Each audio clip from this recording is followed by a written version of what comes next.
Hello gamers! Last night was the Game Awards, and in case you missed it, I had been honoured by being chosen to be part of the Future Class for 2023, which is a group of individuals who the Game Awards thinks are doing good stuff in the industry. They're promoting inclusion, diversity, changing the game, changing the industry in some way, shape or form. And with that, I guess I feel a little bit of responsibility to maybe say some stuff today. The Game Awards has and will always be a highlight for me. I love the celebration of developers and games, and having it happen in December every year and it being nearly the end of the year and thinking all about the games that shaped us through that year seems like such a great idea in theory. And in previous years I've definitely been more excited than I was last night.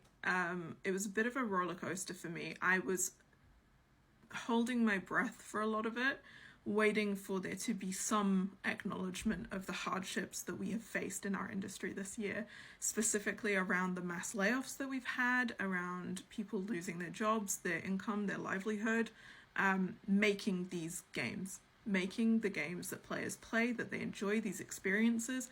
There was no acknowledgement of the state of our industry, and to me that was exceptionally disappointing. Saying that, I do enjoy teasers. I love celebrating with the developers, their wins and their successes.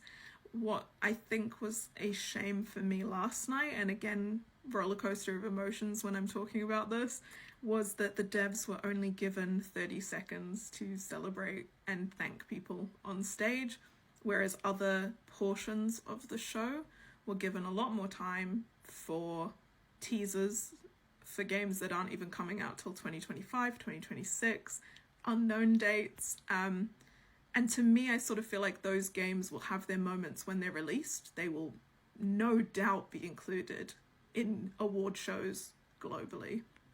So to brush over the devs that were winning for devs that haven't even got games out sort of felt backwards to me. We should be celebrating our wins as they happen and promoting future games so that people are aware of them, but celebrating the wins for the people whose games have been played and are released and players can enjoy those experiences now.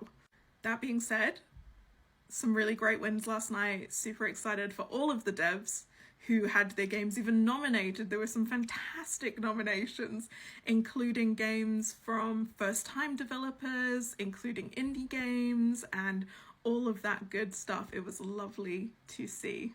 I think potentially the anger that I guess a lot of the dev community is feeling, and that I'm seeing in my circles and across my feeds, comes from the fact that the Game Awards states that it is to bring communities together, players and devs, and to celebrate those wins, and to then not allow devs to have their moment on stage, or voice actors or whoever was being celebrated, to not allow that moment to happen feels a little bit unkind. We need to take a second to celebrate in what has been an incredibly hard year for our industry.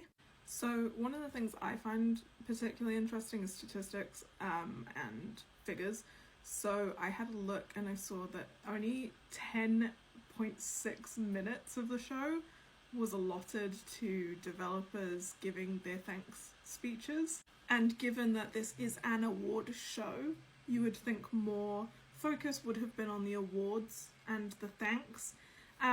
Again, if we're going to show trailers and hype fest, maybe E3 should come back, or something that isn't an award show.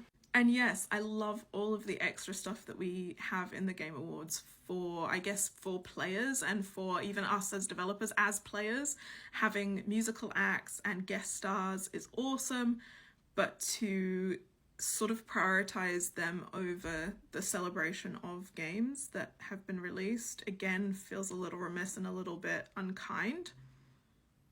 I, again, will always advocate for more diversity on stage. I will always advocate for more women, specifically on stage, presenting bigger awards.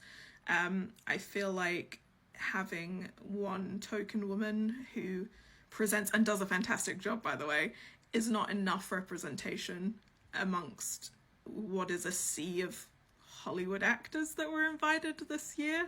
And again, maybe that's a point that sort of sticks in my side a little bit. Why are we clinging on to the tailcoat of Hollywood when we in fact are a bigger industry? Specifically in the UK, we are a bigger industry. We are bigger than both film and TV combined. So why are we inviting Hollywood actors when we have so many superstars in our industry already who could have presented those awards?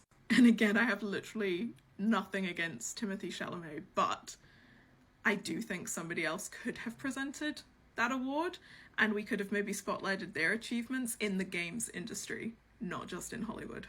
I guess the controversial bit now is, in case you missed it, some of the future class cohorts from previous years hadn't been announced yet when this was happening, but some of them signed a letter to the Game Awards, an open letter to the Game Awards, which I'm very much in support of, asking for an acknowledgement of a ceasefire in Gaza. And given that this is a huge world event that is happening currently, the only reason I can think of that the Game Awards maybe wouldn't want to speak on such topics is that they feel they are apolitical or don't want to get involved. Fine, maybe if you really felt you didn't want to be on stage acknowledging what's happening in the world, at least respond to the future class, to not even have a statement or a response back to what is now, I think, hundreds of us asking for a response. That would be super cool. You picked the future class for a reason, and that reason was that you believe that we are changing the game and pushing the industry to be better. You can't be surprised when we hold you to those same standards. That was an incredibly long one, and I'm sorry if I rambled on a little bit. I had to take some time to think about what I wanted to say and how I wanted to phrase this, because I understand how incredibly lucky I am to have been selected and acknowledged and spotlighted by the Game Awards on their website and on socials. But again, I think there is a huge responsibility that comes with that acknowledgement of our work in the industry, and I just don't think I could not say anything at this point. The Game Awards has always been a staple of our industry. Well, for the past 10 years has been a staple of our industry, and celebrating games and our wins, I would love to see it remain that way, and I would love to see more devs celebrated and more care and thought put into how we celebrate. But saying that, congratulations to everybody who won last night. I am super, super proud of this industry, and I can't wait to play some of the games that were announced. It was amazing to see such a diverse and interesting set of games being announced. I'm very much looking forward to the next few years of gaming, if I can find the time. Anyway, thank you for letting me ramble.